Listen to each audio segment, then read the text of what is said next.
الحمد للہ وکفا والصلاة والسلام علی عباده الذین اصطفى خصوصا علی افضلهم وخاتم النبیین محمد الامین وعلی آلہ وصحبہ اجمعین. اما بعد فقد قال اللہ تبارک وتعالی کما ورد فی سورة الحدید اعوذ باللہ من الشیطان الرجیم بسم اللہ الرحمن الرحیم. اعلموا انما الحیاۃ الدنیا لعب ولہو وزینۃ وتفاخر بینکم وتکاثر فی الاموال والاولاد کمثل غیث اعجب الکفار نباتہ ثم یہیج فتراہ مصفرا ثم یکون حطاما وفی الآخرۃ عذاب شدید ومغفرۃ من اللہ ورضوان وَمَا الْحَيَاةُ الدُّنْيَا إِلَّا مَتَاعُ الْغُرُورِ. سَابِقُوا إِلَى مَغْفِرَةٍ مِّن رَّبِّكُمْ وَجَنَّةٍ عَرْضُهَا كَعَرْضِ السَّمَاءِ وَالْأَرْضِ أُعِدَّتْ لِلَّذِينَ آمَنُوا بِاللَّهِ وَرُسُلِهِ ذَلِكَ فَضْلُ اللَّهِ يُؤْتِيهِ مَن يَشَاءُ وَاللَّهُ ذُو الْفَضْلِ الْعَظِيمِ. ما أصاب من مصيبة في الأرض ولا في أنفسكم إلا في كتاب من قبل أن نبرأها إن ذلك على الله يسير لكي لا تأسوا على ما فاتكم ولا تفرحوا بما آتاكم والله لا يحب كل مختال فخور الذين يبخلون ويأمرون الناس بالبخل ومن يتول فإن الله هو الغني الحميد. صدق الله العظيم. رب اشرح لي صدري ويسر لي أمري واحلل عقدة من لساني يفقهوا قولي. اللهم ربنا نور قلوبنا بالإيمان واشرح صدورنا للإسلام ووفقنا لما تحب وترضى. اللهم وفقنا أن ننفق أموالنا ونبذل أنفسنا لإقامة دينك وإعلاء كلمتك آمین یا رب العالمین. سورہ حدید کا 5واں حصہ یہ بھی 5 آیات پر مشتمل ہے، اور ان میں سے جو سب سے پہلی آیت ہے وہ بھی میرے نزدیک اس سورہ مبارکہ کی عظیم ترین آیات میں سے. اس کی بھی اصل حقیقت تک میں نے یہ دیکھا ہے، جہاں تک میں دیکھ بھال کر سکا ہوں بہت کم لوگوں کی رسائی ہو سکی، اور اس کی وجہ ہے کہ یہاں بھی 5 الفاظ آئے ہیں، اور وہ 5 الفاظ جس ترتیب کے ساتھ آئے ہیں اس میں جو حکمت مضمر ہے اس کی طرف توجہ نہیں کی گئی. یہ مضمون کہ دنیا کی زندگی جو ہے کھیل ہے، تماشا ہے، اور یہ دھوکے کی ٹٹی ہے، اس اعتبار سے کہ اگر دنیا مطلوب و مقصود بن جائے اور آخرت سے غافل کر دے فَمَا الْحَيَاةُ الدُّنْيَا إِلَّا مَتَاعُ الْغُرُورِ، دنیا کی زندگی پھر دھوکے کا سامان ہے، دھوکے کے سامان کے سوا کچھ نہیں. آپ کو اپنی اصل منزل، اپنا اصل گھر، اپنا اصل وطن بھول گیا. کوئی شخص آ کر کسی غریب الوطنی کی کیفیت میں کسی جگہ گیا ہے حالت مساورت میں اور اپنا گھر بھول جائے تو معلوم ہوا کہ وہ بہت ہی بد نصیب ہے. تو دنیا اگر اس طریقے سے اپنے اندر کسی انسان کو جذب کر لے، متوجہ کر لے کہ اصل جو اس کی زندگی ہے، جیسا کہ سورہ عنکبوت میں ہم پڑھ چکے ہیں کہ دنیا کی زندگی تو وَمَا هَٰذِهِ الْحَيَاةُ الدُّنْيَا إِلَّا لَهْوٌ وَلَعِبٌ وَإِنَّ الدَّارَ الْآخِرَةَ لَهِيَ الْحَيَوَانُ لَوْ كَانُوا يَعْلَمُونَ. یہ دنیا کی زندگی تو کھیل کود اور تماشے کے سوا کچھ بھی نہیں ہے. اصل زندگی جو ہے وہ تو آخرت کے گھر کی زندگی ہے، کاش کہ انہیں معلوم ہوتا. تو اگر تو حیات دنیاوی اس معنی میں انسان کو آخرت سے غافل کر دے تو اس سے بڑا دھوکے کا سامان کوئی نہیں. اس معنی میں بہت سی جگہوں پر قرآن مجید میں یہ مضمون آیا ہے، بلکہ لہو و لعب یا لعب اور لہو دونوں ترکیبوں کے ساتھ، پہلے لہو اور پھر لعب یا پہلے لعب اور پھر لہو، دونوں ترتیبوں کے ساتھ یہ کئی مرتبہ قرآن مجید میں یہ مضمون آیا ہے. لیکن جس شان سے یہاں آیا ہے اور پھر اس پر جو اضافہ ہے، اس پر میں پھر عرض کر رہا ہوں کہ میں سمجھتا ہوں کہ یہ قلت تدبری ہے کہ لوگوں نے غور نہیں کیا کہ یہ الفاظ آ رہے ہیں کس ربط کے ساتھ آ رہے ہیں. جان لو اعلمو، یہ دوسری آیت ہے سورہ مبارکہ کی جو اس فعل امر سے شروع ہو رہی ہے. اعلمو ان اللہ یحیی الارض بعد موتہا، وہ آیت ہم پڑھ چکے ہیں، آیت نمبر 16. اور ہم نے جو حصے کیے ہیں، جو تجزیہ کیا ہے، اس میں جو چوتھا حصہ تھا وہ جو اسی آیت سے پہلی آیت سے شروع ہو رہا ہے. یہاں یہ 5واں حصہ اس آیت سے شروع ہو رہا ہے اعلموا انما الحیات الدنیا لعب ولہو وزینۃ وتفاخر بینکم وتکاثر فی الاموال والاولاد، جان لو کہ یہ دنیا کی زندگی تو بس یہی کچھ ہے کہ کھیل ہے، کچھ لذت حاصل کرنا ہے، کچھ زینت اور بناؤ سنگھار ہے، کچھ آپس میں ایک دوسرے پر فخر کرنا ہے، اور کچھ مال اور اولاد کو زیادہ سے زیادہ حاصل کرنے کی کوشش ہے۔ یہ گویا کہ 5 جو ہے الفاظ آئے ہیں، ان 5 کو ایک طرح سے رکھ کر بھی مضمون جو ہے بیان کیا جا سکتا ہے، لیکن اس کی جو اصل عظمت ہے وہ اس میں سمجھیے کہ یہ اصل میں حیات انسانی کے 5 ادوار ہیں جو اسی ترتیب کے ساتھ آتے ہیں، ورنہ محاورے میں عام طور پر لہو و لعب کا لفظ آتا ہے، پہلے لہو اور پھر لعب، اگرچہ دوسری ترتیب بھی قرآن میں ہے، لیکن ہم جب عام اردو زبان میں بھی گفتگو کرتے ہیں یا عربی میں بھی اگر محاورے کے طور پر آئے گا تو لہو و لعب، لیکن یہاں پر ترتیب آپ دیکھیے لعب و لہو و زینت و تفاخر بینکم و تکاثر فی الاموال والاولاد۔ انسانی زندگی کے یہ 5 ادوار ہیں۔ پہلا دور وہ ہے جب کہ زندگی صرف کھیل سے عبارت ہے، کوئی فکر نہیں، کوئی تشویش نہیں، کوئی اندیشہ نہیں، اپنے کھانے پینے کی فکر نہیں، وہ والدین کے ذمے ہے، بھوک لگے گی ماں کھلائے گی پلائے گی۔ بچے کے لیے زندگی صرف کھیل ہے، الا یہ کہ تکلیف ہو تو رو لے گا، کوئی احتیاج ہے تو بھی منہ بسورے گا اور وہ والدین جو ہے ان کو اپنی طرف متوجہ کرے گا، باقی اسے کسی اور شے سے کوئی فکر نہیں۔ اور یہ کھیل ابھی خالص معصومانہ کھیل ہوتا ہے، اس میں کوئی وہ جس کو سینشول گریٹیفیکیشن کہا جاتا ہے، کوئی تلذذ نہیں ہوتا، وہ کھیل ہے، معصومانہ کھیل۔ زندگی جو ہے اس وقت عمر کے اس دور میں سوائے اس سے کوئی اور شے جو ہے ان کے ذہن میں نہیں، ان کی سوچ کا، ان کے سارے فکر کا جو مرکز ہے وہ کھیل ہے۔ اعلموا انما الحیات الدنیا لعب۔ اس کے بعد ایک سٹیج آتی ہے جسے آج کل آپ کہتے ہیں ٹین ایجر سٹیج، یہ نہایت خطرناک دور ہوتا ہے انسانی زندگی میں۔ اب یہاں کھیل صرف کھیل نہیں رہ جاتا، اس میں کچھ نہ کچھ تلذذ شامل ہوتا ہے، کوئی سینشول گریٹیفیکیشن آتی ہے۔ اسی عمر میں پھر جو ہے آدمی بہت سی غلط قسم کی آوارگیوں کے اندر بھی مبتلا ہو جاتا ہے۔ یہ دوسرا مرحلہ لہو، یہ لعب کے بعد لہو ہے۔ اب یہ صرف معصوم کھیل نہیں ہے بلکہ اس میں کچھ اور ایلیمنٹ بھی شامل ہو جاتا ہے۔ تیسری سٹیج آتی ہے زینہ، بناؤ سنگھار۔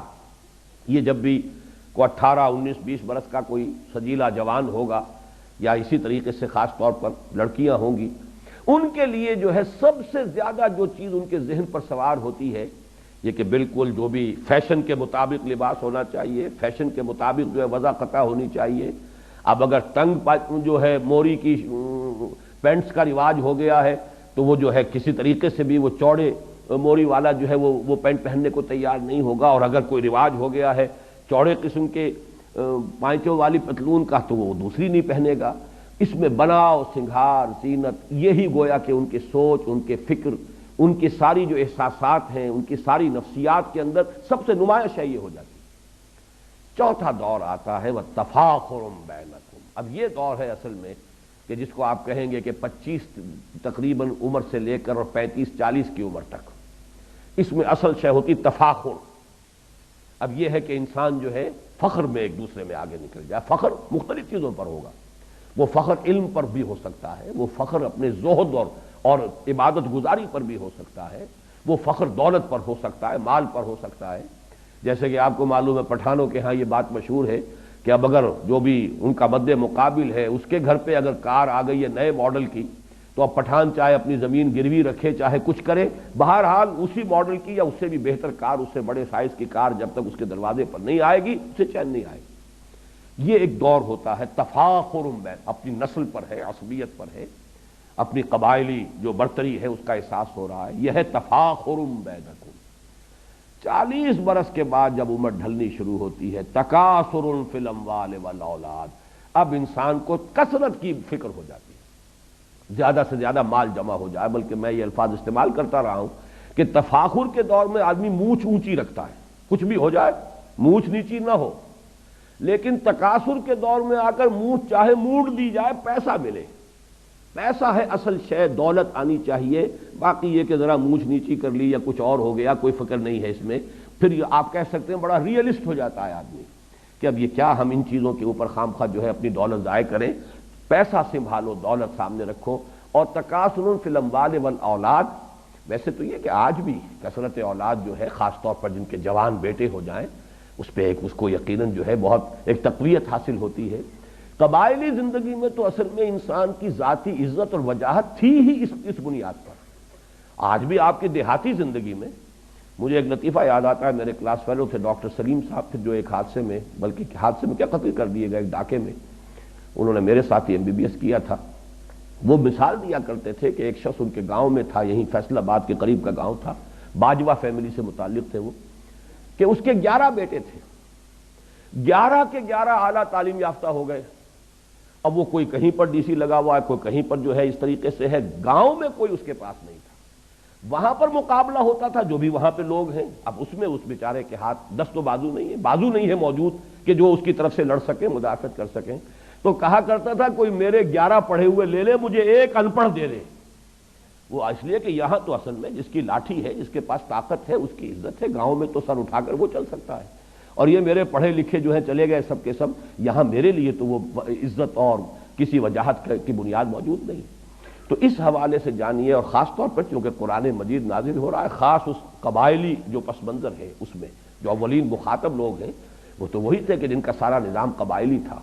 تو تکاثر فی الاموال والاولاد، یہ میں نے اتنی وضاحت اس لیے کی ہے کہ آج کی دنیا میں تو برتھ کنٹرول اور فیملی پلاننگ کا معاملہ ہے، لیکن یہ ہے کہ جو اصل جو فطرت سے قریب تر معاشرہ جو ہوتا تھا، اور اب بھی جو ہوگا، آپ دیہات کے اندر جا کر دیکھیں گے تو وہاں تو اصل میں تکاثر فی الاموال والاولاد، یہ دونوں کو دونوں ساتھ جانے والی چیزیں ہیں۔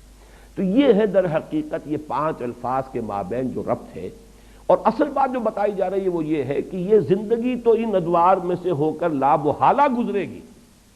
بچپن بھی آئے گا، پھر جوانی بھی آئے گی، نوجوانی کا دور آئے گا، پھر بڑی قوت والی زندگی کا دور آئے گا، پھر ادھیڑ عمر کا بھی مرحلے کو انسان آئے گا، اور پھر بڑھاپا بھی آئے گا۔ ان میں سے کسی کو بھی آپ روک نہیں سکتے، یہ تو گویا کہ وقت کی رفتار ہے کہ جس کا روکنا ممکن نہیں ہے۔ البتہ آخرت سے اب تقابل کیا گیا، وفی الآخرۃ عذاب شدید ومغفرۃ من اللہ ورضوان۔ یہ ہے آخرت کی زندگی جو ہے، اس میں ابدی طور پر 2 حصے ہو جائیں گے نوع انسانی کے، یا تو یہ کہ اللہ تعالیٰ کی طرف سے رضوان ہے اور مغفرت ہے، اور یا عذاب شدید ہے۔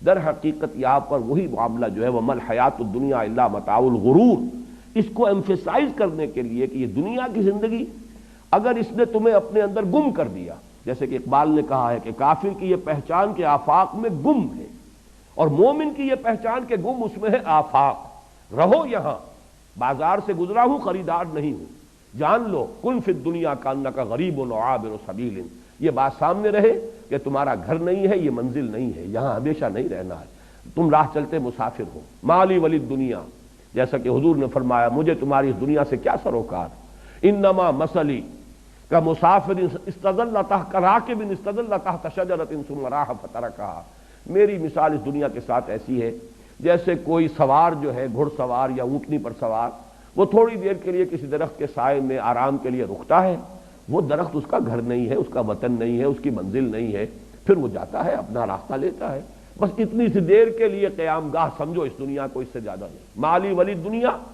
انما مثلی کا راکب استظل تحت شجرۃ ثم راح فترکھا۔ تو یہ ہے اصل میں دنیا کا معاملہ، کن فی الدنیا کانک غریب و عابر سبیل۔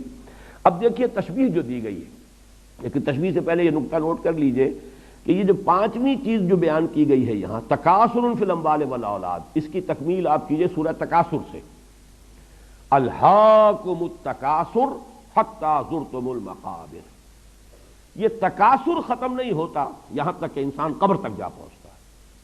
یہ وہ بڑی عظیم حقیقت ہے کہ انسان کے پاس چاہے دولت کے انبار ہو، اتنی بھی دولت ہو کہ کئی نسلوں کے بارے میں اطمینان ہو، آگے کئی پشتیں کھا سکتی ہیں آرام سے بیٹھ کر، لیکن بہتات جو دولت کی بہتات کی طلب ہے وہ ختم نہیں ہوتی۔ صاف نظر آ رہا ہے کہ ایک شخص جو ہے قبر میں پاؤں ڈالے ہوئے، قبر میں جو ہے پاؤں لٹکائے ہوئے بیٹھا ہے، لیکن دولت کی بہتات، وہ جو حرص ہے اس کی، الہاکم التکاثر حتی زرتم المقابر، وہی ہے یہ تکاثر در حقیقت۔ اعلموا انما الحیات الدنیا لعب، لعب اگرچہ کہا گیا کھیل، مراد کیا ہے؟ وہ بچپن کی زندگی کا دور، ولہو اس کے بعد وہ نوجوانی کا دور، وزینت جوانی کا دور، وَتَفَاخُرٌ بَيْنَكُمْ، وہ جوانی اپنی پوری شدت کو، شباب اپنی پوری طاقت کو آ رہا ہے۔ اس کے بعد ڈھلوان شروع ہوئی، وَتَكَاثُرٌ فِي الْأَمْوَالِ وَالْأَوْلَادِ۔ اب تمثیل پر غور کیجئے، كَمَثَلِ غَيْثٍ أَعْجَبَ الْكُفَّارَ نَبَاتُهُ ثُمَّ يَهِيجُ فَتَرَاهُ مُصْفَرًّا ثُمَّ يَكُونُ حُطَامًا۔ یہ وہی سائیکل، انسانی زندگی کا یہ سائیکل ہے۔ بچپن ہے، پھر اس کے بعد نوجوانی ہے، جوانی ہے، پوری طاقت کو پہنچنا ہے، شدت کو پہنچنا ہے، حتیٰ اذا بلغ اشدہ، اور پھر اس کے بعد بڑھاپا ہے، ادھیڑ عمر ہے، بڑھاپا ہے۔ اسی طریقے سے یہ ایک نباتاتی سائیکل چل رہا ہے۔ کمثل غیث، جیسے مثال ہے بارش کی۔ اعجب الکفار نباتہ، یہاں پہ کفار کے لفظ کو اس کفر کے ساتھ اب سمجھ لیجئے۔ کفر کے لغوی معنی میں نے آپ کو بتایا تھے، دبا دینا، چھپا دینا، اور یہاں تقریباً اجماع ہے مفسرین کا، یہاں کفار سے مراد وہ کافر نہیں ہے کہ جو اللہ کا انکار کریں، یا رسول کا، یا آخرت کا، یا قیامت کا، یا قرآن کا۔ کفار سے مراد یہاں ہے جو کاشتکار ہے، اس لیے کہ کاشتکار بھی زمین میں بیج ڈالتا ہے، بیج کو دباتا ہے، پھر وہاں سے کھیتی جو ہے لہلہائے گی اور ابھرے گی۔ تو کمثل غیث، جیسے زراع کا لفظ آیا ہے سورہ فتح کے آخر میں، زراع اعجب یعجب الزراع، جس کو کہ جب بارش ہوتی ہے اور کھیتی جو ہے اپنی سوئی نکالتی ہے اور وہ چھوٹی چھوٹی سی پتیاں سامنے نمودار ہوتی ہے، تو کاشتکار کا دل باغ باغ ہو جاتا ہے۔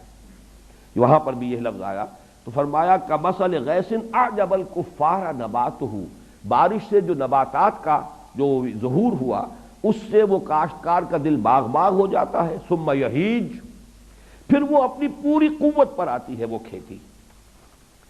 حاجہ یہیجو جو ہے یہ آتا ہے کسی چیز کے جوش مارنے کے لیے، چنانچہ کہا جاتا ہے حاجت دم، خون نے جوش مارا۔ حاج الفحل، نر اونٹ جو تھا وہ جوش میں آیا، بفر گیا۔ حیجت یا حیجت الشر والحرب والبعیر، کسی شے کو جوش دلانا، یہ حیج یحیج تحییجن آتا ہے۔ اسی کو نوٹ کیجئے کہ ایک لفظ اردو میں مستعمل ہے، اس کا مادہ ہیجان، ہیجان کی کیفیت، ہیجانی کیفیت۔ یہ حاجہ یہیجو سے لفظ ہیجان ہے کہ جو ہماری ادبی جو لٹریری اردو ہے بہرحال اس کے اندر بہت معروف ہے۔ تو یہاں فرمایا کہ کھیتی ظاہر ہوئی، بارش ہوئی تھی، اب آپ نے دیکھا کہ اس کے بعد ہریاول جو ہے، سبزہ جو ہے، معلوم ہوتا ہے کہ اس جو بالکل بے آب و گیاہ ریت پڑا ہوا تھا، بے آب و گیاہ مٹی تھی، اس کے اندر اب سبزہ نمودار ہو گیا۔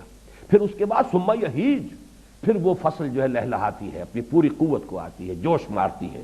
فتراہ مصفرا، پھر تم دیکھتے ہو زرد پڑ گئی۔ کچھ دیر کے بعد اب وہ چاہے گھاس بھی تھی، وہ کچھ عرصے کے بعد وہ گھاس جو ہے وہ زرد پڑ جائے گی۔ کھیتی بھی جب پختگی کو آتی ہے، اب جیسے کہ گیہوں کی فصل ہے، شروع میں تو وہ بڑا ہریالی کا منظر نظر آئے گا، لیکن جب فصل پکنے پہ آئے گی ثم تراہ فتراہ مصفرا، تو تم اس کو دیکھتے ہو کہ اب وہ زرد پڑ گئی ہے۔ ثم یکون حطاما، پھر وہ فصل کٹ گئی تب بھی، اور اگر صرف چراگاہ کی دنیا میں آپ کو معلوم ہے کہ بہت بڑے بڑے رقبے ہیں چراگاہوں پر مشتمل ہے، کوئی فصل نہیں ہوتی وہاں۔ یہ سارا سینٹرل ایشیا کے جو پلینز ہیں ایشیا کے، میں بہت بڑے رقبے جو ہیں اس طرح کے ہیں، اور جو سٹیپس کہلاتی ہیں، کہ جو یہ سطح مرتفع کے جو ڈھلوانے ہوتی ہیں جن پر سب سے زیادہ قوی لوگ پیدا ہوتے ہیں، یہ تمام لوگ جو پہاڑی سطح مرتفع کے علاقوں کے رہنے والے، یہ منگولز بھی وہیں کے تھے۔ پھر اسی طریقے سے یہ برہٹا جو ہے ہندوستان کے اندر، یہ بھی وہ سطح مرتفع دکن کی جو ہے اس کے لوگ ہیں، کہ ان کے ہاں بس کام یہی ہے کہ وہ ان کے جو بھی جانور ہیں، وہ بارش ہوئی اور وہ سبزہ ہوا اور اس کے اوپر وہ چرتے پھر رہے ہیں، اور باقی یہ کہ وہ اس گھوڑے کے اوپر سوار ہو کر، یہی قبائل تھے کہ جو پھر نکلتے تے تو دنیا میں کوئی ان کا مقابلہ نہیں کر سکتا تھا۔ وہ اٹیلا ہو، وہ چنگیز ہو، کہاں سے چل کر کہاں پہنچا ہے، یہ تمام کے تمام یہ حقائق جو ہیں ہسٹوریکل ایچ جی ویلز نے بڑی خوبصورتی سے بیان کی ہے۔ بہرحال یہاں پر یہ دیکھیے کہ اس کے بعد کیا ہوتا ہے، وہ سبزہ بھی ہے تو پھر کچھ عرصے کے بعد وہ دھوپ کی وجہ سے وہ جل جائے گا، زرد ہو جائے گا، اور وہ بھربھرا سا ہو کر پھر وہ پاؤں تلے روندا جائے گا، اور کچھ عرصے کے بعد مٹی ہو کر مٹی میں مل جائے گا، پھر اس کا کوئی وجود ہی نہیں ہوگا۔ وہ سبزہ، وہ ہریالی، وہ تر و تازگی وہ ختم ہوئی، پھر معلوم ہوا کہ پھر وہی خاک اڑ رہی ہے، پھر وہی ویرانی ہے، پھر وہی ریگزار کا ایک منظر ہے۔ اور چونکہ عرب کا پس منظر ہے خاص، جس میں کہ یہ قرآن مجید نازل ہو رہا ہے، تو یہ پورا کا پورا اس کا پس منظر واضح ہو گیا۔ تو جیسے یہ سائیکل ہے، اب ہمارے ہاں فصلوں کا معاملہ ہوتا ہے، بیج ڈالا ہے، باقاعدہ فصل ہوئی ہے، لیکن وہاں بھی تو یہ ہوگا، فصل جب کٹ جاتی ہے تو کیا ہوتا ہے، اس کے بعد تو وہاں پر یہی ہے کہ کچھ تھوڑا بہت جو ہے وہ اڑتے پھر رہے ہیں، وہ تنکے ہیں کہ جو توڑی کے تنکے ہیں، توڑی بھی اگر فرض کیے جمع کر لی گئی ہے تو کہیں کہیں جو اس کے باقیات الصالحات ہیں وہ ہیں، ہوا انہیں لیے پھر رہی ہے۔ اب وہ منظر خوشنما نہیں رہا۔ یہ سائیکل ہے نباتاتی جو اس دنیا میں چند مہینوں کی سائیکل ہوتی ہے، لیکن یہ کہ انسان کی زندگی کا یہی سائیکل ہے، جس گھر میں بھی نئی ولادت ہوئی ہے، بچہ پیدا ہوا ہے، خوشی کے شادیانے بجائے جا رہے ہیں، خوشیاں منائی جا رہی ہیں، پھر وہ بچہ بڑھا ہوتا ہے، پھر اس میں طاقت آتی ہے، وہ جوانی کو پہنچتا ہے، اس کی امنگیں ہیں، اس کے ولولے ہیں، اس میں تفاخر پیدا ہوتا ہے، زینت و تفاخر، پھر یہ کہ اس کی جو ہے ایک ڈھلوان آتی ہے۔ اب چہرے پر بھی زردی آتی ہے، فتراہ مصفرن، چہرے پر جھریاں پڑ رہی ہیں، بال جو ہے سیاہ نہیں رہے، سفید ہو گئے ہیں، ہو کہ آخر کار بڑھاپا آئے گا، موت آئے گی اور وہ قبر میں اتار دیے جائیں گے اور کچھ عرصے کے بعد مٹی ہو کر مٹی میں مل جائیں گے۔ تو یہ ہے وہ سائیکل، ہیومن لائف سائیکل، اور یہ ہے وہ نباتاتی سائیکل جو ہے بوٹینیکل سائیکل۔ ان دونوں میں بڑی گہری مناسبت ہے، اور اس آیت کریمہ کا جو اصل حسن ہے معنوی وہ اسی میں مضمر ہے کہ یہ سٹیجز ہیں۔ اعلموا انما الحیات الدنیا لعب ولہو وزینۃ وتفاخر بینکم وتکاثر فی الاموال والاولاد کمثل غیث اعجب الکفار نباتہ ثم یہیج فتراہ مصفرا ثم یکون حطاما۔ یہ ہونا ہے ہر ایک کے ساتھ، بادشاہ کے ساتھ بھی ہونا ہے، فقیر کے ساتھ بھی ہونا ہے، گدھا کے ساتھ بھی ہونا ہے، محلوں میں رہنے والوں کے ساتھ بھی ہونا ہے، جھوپڑیوں والوں کے ساتھ بھی ہونا ہے۔ ان کی بھی زندگی بالآخر ختم ہوگی، وہ بھی مٹی ہو کر مٹی میں ملیں گے، ان کی بھی زندگی ختم ہوگی اور یہ بھی مٹی میں ہو کر مٹی مل جائیں گے۔ لیکن وفی الآخرۃ عذاب شدید ومغفرۃ من اللہ ورضوان، وہاں ہے دوام مستقل۔ وہ جو انجام آئے گا آخرت میں یا تو پھر عذاب ہے بہت سخت، وفی الآخرۃ عذاب شدید ومغفرۃ من اللہ ورضوان، اور پھر دوسری شکل ہے اور مغفرت اللہ کی طرف سے اور اللہ کی رضا۔ وَمَا الْحَيَاةُ الدُّنْيَا إِلَّا مَتَاعُ الْغُرُورِ، اور دنیا کی زندگی سوائے دھوکے کے سامان کے کچھ نہیں۔ یہاں البتہ میں یہ چاہتا ہوں کہ یہ حقیقت آپ کے سامنے رہے۔ حدیث نبوی جو ہے حضور نے فرمایا الدنیا مزرعۃ الآخرہ، دنیا اس اعتبار سے تو دھوکے کا سامان ہے اگر یہ آپ کو غافل کر دے آخرت سے۔ اگر آخرت آپ کی منزل مقصود کے طور پر مستحضر رہے تو دنیا کا ایک ایک لمحہ بہت قیمتی ہے، اس لیے کہ اسی سے آخرت بنانی ہے۔ الدنیا مزرعۃ الآخرہ، دنیا آخرت کی کھیتی ہے، یہاں بوؤ گے تو وہاں کاٹو گے، یہاں اگر بویا ہی کچھ نہیں تو کاٹو گے کیا، فصل کہاں سے ملے گی؟ اس اعتبار سے زندگی جو ہے وہ بہت قیمتی شے ہے، یہ لائبلٹی نہیں ہے، بہت بڑا ایسٹ ہے۔ اس حوالے سے اگر آخرت سامنے رہے اور مقصود و مطلوب وہ ہو، لیکن اگر اس دنیا نے اس طرح آپ کو غافل کر دیا، اپنے اندر گم کر دیا، پھر وہ اقبال کا شعر سنا رہا ہوں، کافر کی یہ پہچان کہ آفاق میں گم ہے، مومن کی یہ پہچان کہ گم اس میں ہے آفاق، رہتا ہے دنیا میں لیکن دنیا کا باسی ہے نہیں، دنیا کا طالب ہے نہیں، دنیا اس کی جس کو کہا مبلغ علمہم، ان کے علم کا مبلغ جو ہے وہ یہ دنیا نہیں ہے۔ وہ جانتے ہیں کہ ہماری منزل جو ہے وہ تو آخرت ہے، ہم وہاں جا رہے ہیں، یہ تو ایک عارضی سفر ہے، عارضی قیام گاہ ہے۔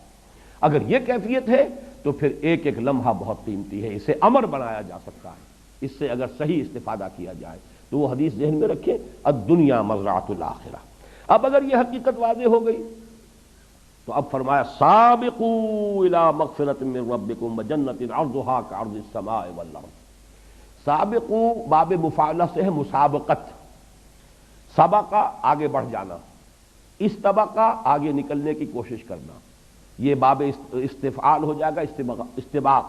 لیکن باب مفاعلہ مسابقت، دوڑ لگانا، ایک دوسرے سے آگے نکلنے کی کوشش کرنا، یہ لفظ بہت اہم ہے کہ تم دنیا کے طالب بن جاتے ہو تو دنیا میں ایک دوسرے سے آگے نکلنے کی کوشش کرتے ہو، دولت میں آگے بڑھ جاؤ، تفاخر بینکم وتکاثر فی الاموال والاولاد۔ اب اگر آخرت منزل مقصود بن گئی تو اس کے لیے بھی دوڑ لگاؤ، اس کے لیے بھی ایک دوسرے سے آگے نکلو۔ یہ نہ ہو کہ دنیا کے لیے تو تمہاری جو ہے تمہارا جوش بھی ہے اور تمہارا خروش بھی ہے اور تمہارے اندر جو ہے حرکت بھی ہے، لیکن آخرت کہنے کو تو مطلوب و مقصود ہے لیکن اس کے لیے بڑی قناعت ہے آخرت کی طرف سے، اس کے لیے کوئی بھاگ دوڑ اور کوئی ایک دوسرے سے آگے نکلنے کی کوشش نہیں ہے۔ تو مسابقت جو ہے یہ فطرت انسانی کے اندر موجود ہے، جس کو آپ کہتے ہیں، ایڈلر نے کہا ہے دی ارج ٹو ڈومینیٹ، ایک دوسرے کے اوپر غالب آنے کی کوشش، ارج ٹو ڈومینیٹ یہ انسان کے اندر ہے، مسابقت کا جذبہ ہے۔ اب صرف یہ کہ آپ اس کے فیلڈ کو بدل دیجئے، مسابقت مال میں نہ کیجئے، مسابقت خیرات میں کیجئے، یہ سورہ بقرہ میں بھی آیا ہے وَلِكُلٍّ وِجْهَةٌ هُوَ مُوَلِّيهَا فَاسْتَبِقُوا الْخَيْرَاتِ۔ دیکھو ہر ایک نے کوئی نہ کوئی اپنا ہدف مقرر کیا ہوا ہے جس کی طرف وہ پیش قدمی کر رہا ہے، محنت کر رہا ہے۔ تو اے مسلمانوں، تمہارا مسابقت کا معاملہ اور استباق جو ہے تمہارا وہ ہونا چاہیے خیرات، حسنات، نیکیوں کے لیے، بھلائیوں کے لیے، انفاق میں، جہاد فی سبیل اللہ میں آگے سے آگے بڑھ کر سرفروشی کرو، آگے سے آگے بڑھ کر انفاق کرو، ایک دوسرے سے نکلنے کی کوشش کرو۔ تو دین کے معاملے میں یہ مسابقت محمود ہے، یہ ناپسندیدہ شے نہیں ہے، جس کی کہ مثالیں ہمیں صحابہ کرام میں ملتی ہیں کہ حضرت عمر فرماتے ہیں کہ غزوہ تبوک کے موقع پر جب حضور نے کہا ہے کہ بڑا کڑا وقت آ گیا ہے دین کے لیے، اب جو بھی کوئی لا سکتا ہو لے کر آئے، اور ضرورت ہے پیسے کی، مال کی، اس لیے کہ بہرحال اسلحہ فراہم کرنا ہے، سواریوں کا بندوبست کرنا ہے، رسد کا بندوبست کرنا ہے۔ تو حضرت عمر فرماتے ہیں کہ اتفاقاً اس وقت میرے پاس دولت بہت تھی۔ یہ اتفاقاً غلط سمجھ لیجئے، کیوں تھی؟ اس لیے کہ کاروباری آدمی جو ہوتے یہ سب تاجر تھے، عرب کے سب لوگ مہاجرین سب کے سب تاجر تھے۔ تاجر کو ہاں یہ ہوتا ہے کہ کبھی تو جس کو آپ کہتے ہیں لیکویڈیٹی، کبھی تو وہ اتنی ہوتی ہے، کوئی اتنی رقم موجود ہے، اویلیبل ہے، ورنہ یہ کہ آپ کی رقم انویسٹڈ ہے، آپ چاہتے بھی نکالنا نہیں نکال سکتے۔ لیکن کسی وقت یہ کہ آپ کے پاس دولت جو ہے کیش کی شکل میں یا اویلیبل مال کی شکل میں موجود ہے۔ تو حضرت عمر فرماتے ہیں کہ اس وقت میرے پاس اتفاق سے دولت بہت تھی، پیسہ بہت تھا، میں نے سوچا اس موقع پر تو میں ابو بکر سے بازی لے ہی جاؤں گا۔ تو دیکھیے یہاں وہ مسابقت کا جذبہ ہے، لیکن مسابقت فی الخیرات فاستبقوا الخیرات۔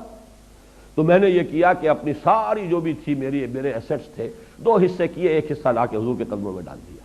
اب منتظریں دیکھیں آج کیا ہوتا ہے۔ استباق تو ہو رہا ہے، مسابقت تو ہو رہی ہے۔ حضرت ابو بکر جو لائے ہیں تو پوچھا حضور نے کہ کیا چھوڑا گھر والوں کے لیے؟ عرض کیا کچھ نہیں چھوڑا، جو کچھ تھا لیا۔ تو حضرت عمر فرماتے، اب دیکھیے یہاں پر کوانٹٹی کا ایلیمنٹ نہیں آئے گا، جو کچھ تھا لے آئے، چاہے وہ کم ہو، اس کی کوئی ہمیں اس کی تفصیل نہیں معلوم کہ کتنا کچھ لائے تھے اور حضرت عمر کتنا لائے تھے، لیکن وہ جتنا بھی لائے تھے وہ کل کا کل تھا، اور حضرت عمر جتنا بھی لائے تھے وہ نصف تھا۔ نصف تو نصف رہے گا، کل کے برابر نہیں ہو سکتا۔ تو حضرت عمر فرماتے اس روز میں نے جان لیا کہ ابو بکر سے آگے بڑھنا ممکن نہیں ہے، رضی اللہ تعالی عنہما۔ تو یہ ہے اصل میں فاستبقوا الخیرات، سابقوا، دوڑو، آگے نکلو۔ اور اس کی بڑی پیاری حدیث بھی موجود ہے، حضور نے فرمایا دیکھو دنیا میں اس کو دیکھا کرو جو تم سے پیچھے ہو، اور دین میں اس پر نگاہ رکھو جو تم سے آگے ہو۔ اس لیے کہ جو آگے ہے دین میں اس کو دیکھو گے تمہارے اندر بھی جذبہ ابھرے گا، یہ اگر اتنی کچھ کر رہا ہے میں بھی کر سکتا ہوں، میری ہی طرح کا انسان ہے۔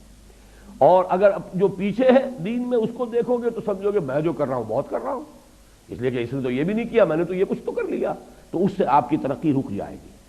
دنیا میں اگر آگے والے کو دیکھیں گے تو آپ میں جذبہ ابھرے گا کہ آپ دنیا کمانے کے لیے اور مزید محنت کریں، پیچھے والے کو دیکھیں گے تو قناعت پیدا ہوگی۔ تو دنیا کے لیے قناعت چاہیے، اب اس کا بھی تو گزارا ہو رہا ہے، اس کے بغیر بھی تو کام چل رہا ہے، آخر وہ بھی اسی دنیا میں رہ رہا ہے، تو کیا ضروری ہے؟ جیسے کہ مرزا عبد القادر بے دل کا شعر ہے، بڑا پیارا شعر ہے کہ ہرس قانے نیست بے دل ورنہ درکار حیات آنچے ماں درکار داریم اکثرس درکار نیست۔ یہ تو ہماری ہرس ہے کہ یہ بھی ہو وہ بھی ہو، یہ بھی ضرورت ہے اس کی بھی ضرورت ہے، ورنہ واقعہ یہ ہے کہ ہم جن چیزوں کو سمجھتے ہیں کہ یہ لازمی ہے زندگی گزارنے کے لیے، ان کی اکثریت ایسی چیزیں ہیں کہ جو اکثرش درکار نیست، وہ حقیقت میں درکار نہیں ہوتی۔ تو دنیا میں اس کو دیکھو جو تم سے پیچھے ہے، تاکہ جو بھی تمہیں حاصل ہے اس پہ قناعت پیدا ہو، شکر ادا کرو اللہ کا، اور دین میں اس کو دیکھو جو تم سے آگے ہے، تاکہ تمہارے اندر بھی آگے بڑھنے کا جذبہ پیدا ہو۔ سابقوا الى مغفرۃ من ربکم وجنۃ عرضها كعرض السماء والارض، اس جنت کے حصول کے لیے دوڑ لگاؤ جس کا پھیلاؤ، جس کی پہنائی آسمان اور زمین جتنی ہے۔ چنانچہ ایک دوسرے مقام پر یہ بھی آیا ہے وسارعوا، لفظ سارعوا وہاں آیا، مسارعت، یہ سورہ آل عمران کی آیت نمبر 133 ہے۔ سارعوا الى مغفرۃ من ربکم وجنۃ عرضها السماوات والارض، یہاں جو لفظ عرض آیا ہے ان دونوں آیات میں، وہ ایک تو ہم لفظ عرض استعمال کرتے ہیں طول کے مقابلے میں، طول اور ہے، عرض کم ہوتا ہے، طول زیادہ ہوتا ہے، لیکن عربی زبان میں جو عرض کا لفظ آتا ہے وہ کسی شے کی وسعت کے لیے، مجرد وسعت کو ظاہر کرنے کے لیے۔ قرآن مجید میں کس مقام پر ہے یہ تو میرے ذہن میں نہیں ہے، ذو دعائن عریض، یعنی جب انسان کو کوئی تکلیف آتی ہے تو بڑی لمبی چوڑی دعائیں مانگنی شروع کر دیتا ہے، وہاں پہ کوئی طول کا لفظ علیحدہ نہیں آیا ہے، لمبی چوڑی دعائیں، ذو دعائن عریض، بڑی لمبی لمبی چوڑی چوڑی دعائیں مانگتا ہے انسان، اور جب ہماری طرف سے نعمت مل جاتی ہے تو ہمیں بھول جاتا ہے۔ یہ یاد ہی نہیں رہتا کہ کبھی وہ ہمیں پکارتا بھی تھا، کبھی ہم سے دعائیں بھی کرتا تھا۔ تو احتیاج میں آدمی ہوتا ہے، اللہ کو پکارتا ہے۔ تو یہاں عرض سے مراد ہے کہ جنت کا تم تصور کر ہی نہیں سکتے۔ اور میں نے بالکل شروع میں اس سورہ مبارکہ کے درس کے دن میں عرض کیا تھا کہ چونکہ قرآن مجید سائنس کی اصطلاحات، فلسفے کی اصطلاحات استعمال نہیں کرتا، بس کسی شے کو کل جو ہمارا تصور ہے کائنات کا، آسمان اور زمین، بس یہ الفاظ ہیں۔ عام انسان جو ہے اس کے حوالے سے، تو اسی لیے جنت کتنی بڑی ہوگی تم کیا تصور کر سکتے ہو؟ تمہارا تو اپنا ذہن بہت ہی مختصر ہے۔ آج کا انسان بھی ابھی کچھ اسے پتہ نہیں دنیا کتنی لمبی چوڑی ہے، یہ کائنات کہیں کہاں سے شروع ہوتی ہے کہاں ختم ہو رہی ہے، کچھ پتہ نہیں۔ جتنی ٹیلیسکوپ بڑی ہوتی چلی جا رہی ہے اتنی کائنات بھی پھیلتی چلی جا رہی ہے۔ بہرحال کہیں کسی ٹیلیسکوپ نے آج تک یہ نہیں بتایا کہ اس جگہ پر کائنات ختم ہوتی ہے، وہاں تک ہماری جو ہے رسائی ہو گئی ہے نگاہ کی۔ تو اس اعتبار سے قرآن مجید وہ الفاظ استعمال کرتا ہے جسے عام دیہاتی، جسے عام بدو جو تھا عرب کا وہ بھی سمجھ لے۔ ارضھا کارض السماء والارض، اس جنت کی وسعت اور اس کی پہنائی تم کیا سمجھو گے؟ بس یوں سمجھو آسمانوں اور زمین جتنی، یا آسمان اور زمین جتنی۔ لیکن فرمایا اعدت للذین آمنوا باللہ ورسلہ۔ اعداد کہتے ہیں کسی چیز کو اہتمام کے ساتھ تیار کرنا۔ یہ جنت فراہم کی گئی ہے، تیار کی گئی ہے، سنواری گئی ہے پوری طریقے سے، اس کو بنایا گیا ہے کس کے لیے؟ للذین آمنوا باللہ ورسلہ، جو ایمان لائے اللہ پر، اس کے رسولوں پر۔ اب یہ نوٹ کر لیجئے کہ اس آیت میں بھی اور 19ویں آیت میں بھی آگے کسی شے کا اضافہ نہیں کیا۔ جیسے کہ وہاں ہم نے دیکھا تھا 19ویں آیت میں کہ جس میں کہ وہ سلوک قرآنی جو ہے وہ اپنے آخری کلائمیکس کو پہنچا ہے، والذین آمنوا باللہ ورسلہ اولئک هم الصدیقون۔ اب نہ وہاں انفاق کا تذکرہ ہے، نہ وہاں پر قتال کا تذکرہ ہے، نہ اعمال صالحہ کا تذکرہ ہے، لیکن مراد کیا ہے؟ جب ایمان حقیقی معنی میں ہوگا، واقعتاً ایمان ہوگا، حقیقی ایمان ہوگا، تو یہ گویا کہ از خود مندرج ہیں وہاں پر، یہ انڈرسٹوڈ ہے۔ اس ایمان کے ساتھ انفاق بھی ہوگا، اس ایمان کے ساتھ قتال بھی ہوگا، اس ایمان کے ساتھ جہاد بھی ہوگا، اس ایمان کے ساتھ اعمال صالحہ بھی ہوں گے، اس ایمان کے ساتھ نماز، روزہ، حج اور زکوٰۃ بھی ہوں گے، یہ سب کچھ ہوں گے۔ لہذا جہاں پر بھی ایمان اب آ رہا ہے، یہ نہ سمجھیے کہ مجرد ایمان کی بات ہو رہی ہے۔ اعدت للذین آمنوا باللہ ورسلہ، یہ تیار کی گئی ہے جنت، اس کو آراستہ پیراستہ کیا گیا ہے ان لوگوں کے لیے جو اللہ پر اور اس کے رسولوں پر حقیقتاً ایمان رکھنے والے ہیں۔ ذالک فضل اللہ یؤتیہ من یشاء، اور یہ اللہ تعالیٰ کا فضل ہے، جس کو چاہے گا دے گا۔ یہاں بھی میں چاہتا ہوں نوٹ کر لیں، فضل کہتے ہیں اللہ کی طرف سے بغیر استحقاق کی دی جانے والی شے۔ اجرت اور اجر یہ ایک ہی لفظ ہے، اجر بدلہ، ثواب، اجرت جو کسی محنت اور مزدوری کا نتیجہ ہے۔ قرآن مجید میں اس کے برعکس لفظ آتا ہے فضل۔ فضل وہ ہے جو بغیر استحقاق دی جا رہی ہے۔ تو یہ جان لیجئے کہ قرآن کا بھی تصور یہ ہے کہ جہاں بھی جنت کا تذکرہ آتا ہے فضل ہے اللہ کا، یعنی یہ کہ کوئی انسان مجرد اپنے عمل کے ذریعے سے جنت کا مستحق نہیں بن سکتا جب تک کہ فضل خداوندی اس کی دستگیری نہ کرے۔ چنانچہ یہ حدیث بھی ہے اور متفق علیہ حدیث ہے، صحیح بخاری صحیح مسلم دونوں میں حضرت ابو ہریرہ رضی اللہ تعالی عنہ سے یہ روایت ہے، ان ابی ہریرہ رضی اللہ عنہ قال قال رسول اللہ صلی اللہ علیہ وسلم لن يدخل احدا منکم عمله الجنہ، اور یہ حضور فرما رہے ہیں صحابہ سے، تم میں سے کسی کا عمل اسے جنت میں داخل نہیں کر سکے گا۔ لن يدخل احدا منکم عمله الجنہ، تم میں سے کسی کا بھی عمل اسے جنت میں داخل نہیں کر سکے گا۔ قالوا ولا انت، یہ میں بارہا کہا کرتا ہوں کہ جس کو بھی اللہ نے اس وقت کی توفیق دی، بڑی جرت سے کا مظاہرہ کرتے ہوئے حضور سے پوچھ لیا، حضور کیا آپ کا بھی معاملہ یہی ہے؟ کیا آپ بھی جنت میں محض اپنے عمل سے کی بنا پر داخل نہیں ہوں گے؟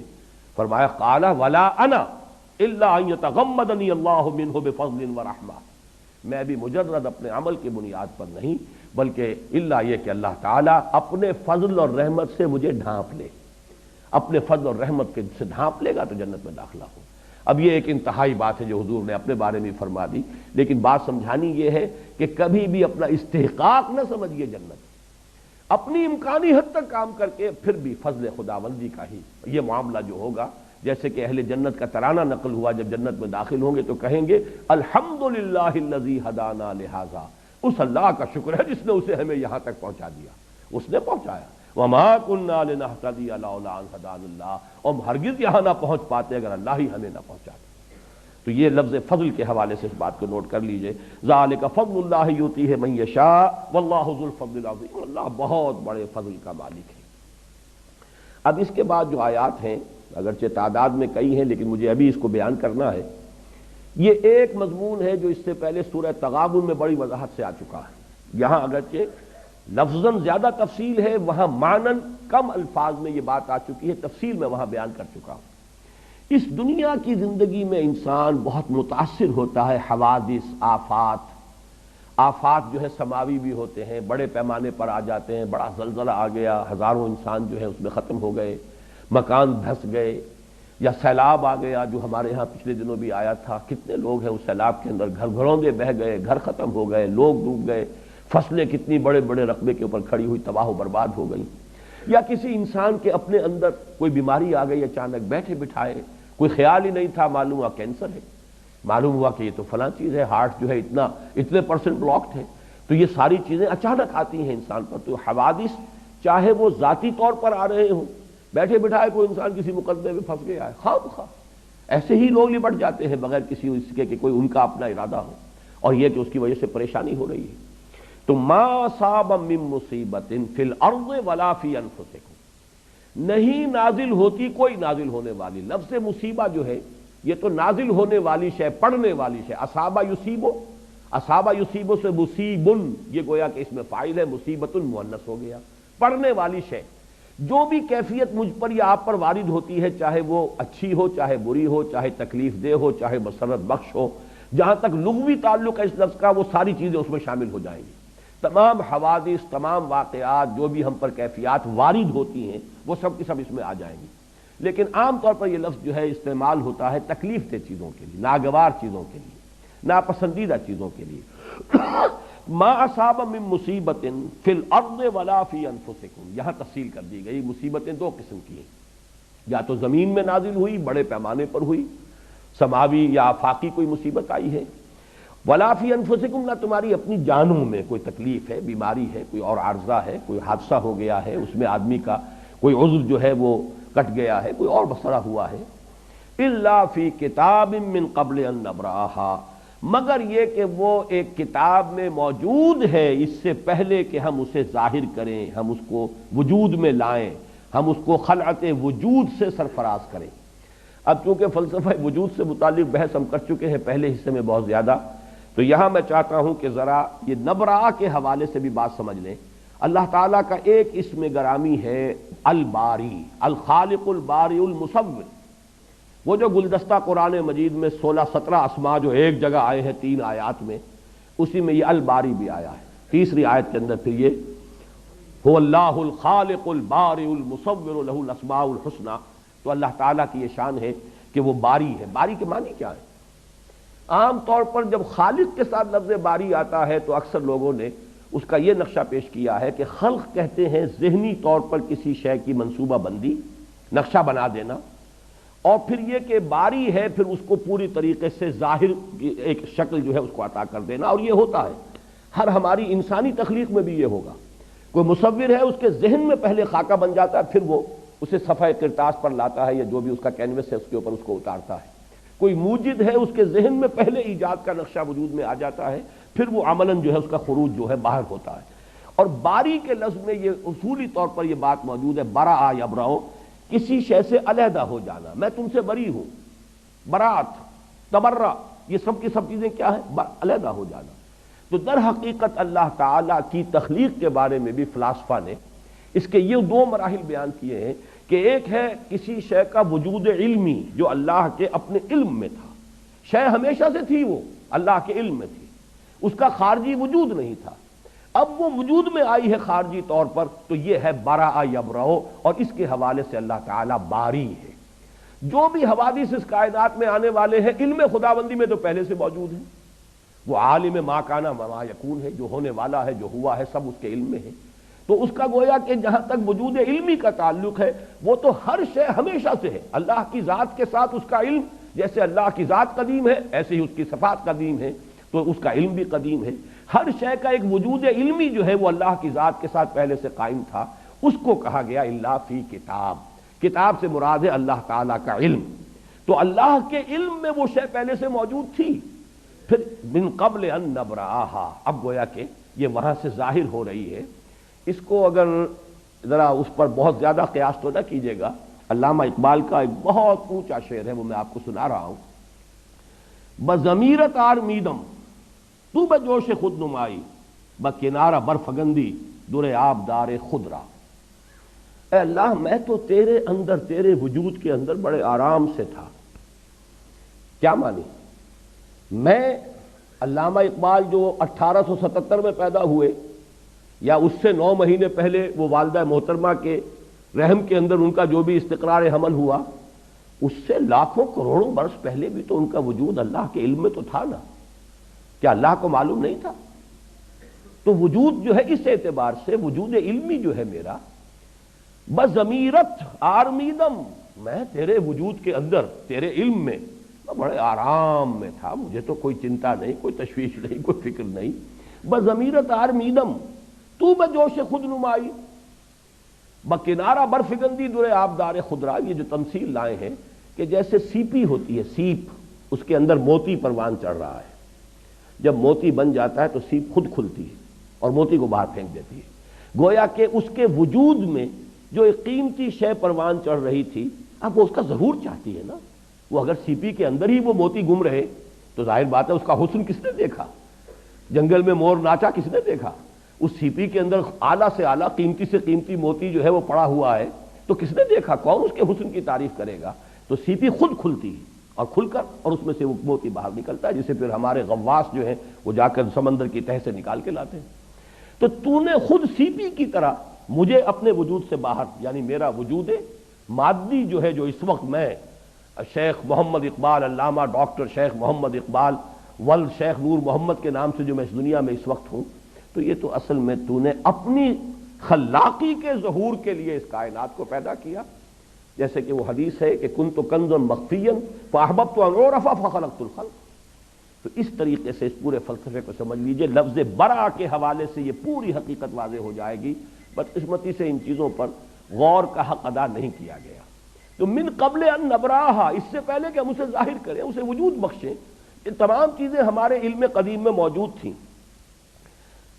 ان ذالک علی اللہ یسیر، یہ تمہیں تو بڑی مشکل بات معلوم ہوگی کہ ساری چیزیں ہی کسی کے علم میں ہو، لیکن تم اللہ کی صفت، جیسے اللہ کے وجود اور ذات کو نہیں سمجھ سکتے، اس کی صفات کو بھی نہیں جان سکتے.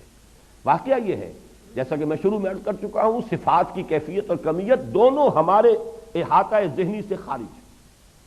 ان ذالک علی اللہ یسیر، یہ اللہ کی بات ہو رہی ہے، تمہاری بات نہیں ہو رہی. یہ اللہ پر بہت آسان ہے. لیکن لا تاسوا علی ما فاتکم، نتیجہ یہ ہے جو نکالنا ہے، تاکہ تم افسوس نہ کیا کرو اس پر جو تمہارے ہاتھ سے جاتا رہے. یہ اللہ کی طرف سے حوادث آتے ہیں امتحان کے لیے. تکلیف آ جائے صبر کرو، اللہ کچھ دے دے اس کا شکر ادا کرو. لیکن لا تاسوا علی ما فاتکم، یہ نہیں فاتا فوت ہو جانا، یہ تو اردو میں بھی مستعمل ہے. اب فوت ہونا اس معنی میں کوئی موقع تھا ہاتھ سے نکل گیا، کوئی اور شے تھی آپ کے ہاتھ سے جاتی رہی، کو آپ کا عزیز فوت ہو گیا، کوئی بچہ ہے آپ کے سامنے دم توڑ رہا ہے اور آپ بہرحال اس کو کچھ نہیں کہہ سکتے. وَنَحْنُ أَقْرَبُ إِلَيْهِ مِنْكُمْ وَلَٰكِن لَا تُبْصِرُونَ، تمہاری نگاہوں کے سامنے ہم لے جاتے ہیں تمہارے محبوبوں کو اور تم کچھ نہیں کر سکتے، دیکھ رہے ہوتے ہو. تو یہ ہے کہ یہ فوت کوئی ہو جائے تو اس پر بھی افسوس نہ کیا کرو. اللہ کی طرف گئی کہاں ہے وہ شے؟ اسی کائنات میں ہے، حالت تبدیل ہوئی ہے، اللہ نے تمہارے امتحان کے لیے ایک صورت پیدا کر دی ہے.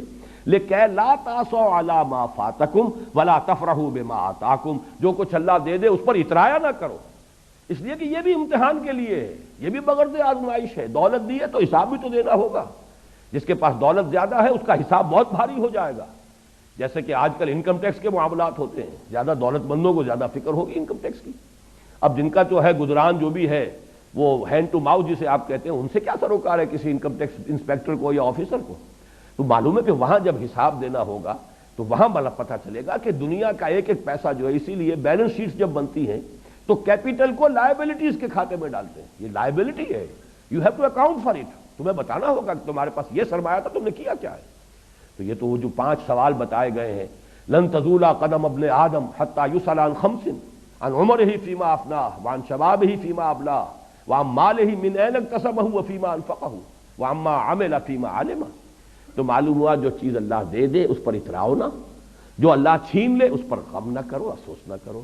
مومن کی کیفیت وہ ہونی چاہیے جسے سورہ تغابن میں کہا گیا ما اصاب من مصیبت الا باذن اللہ ومن یؤمن باللہ یہد قلبہ، جو اللہ پر ایمان رکھتا ہے اللہ اس کے دل کو ہدایت دے دیتا ہے۔ کس بات کی؟ تسلیم و رضا کی۔ اللہ کی مرضی یہ تھی، اللہ کا فیصلہ تھا، اسی میں میرے لیے خیر ہوگا، چاہے وہ خیر مجھے نظر آئے یا نہ آئے۔ بارک اللہ لی ولکم فی القرآن العظیم ونفعنی وإیاکم بالآیات والذکر الحکیم۔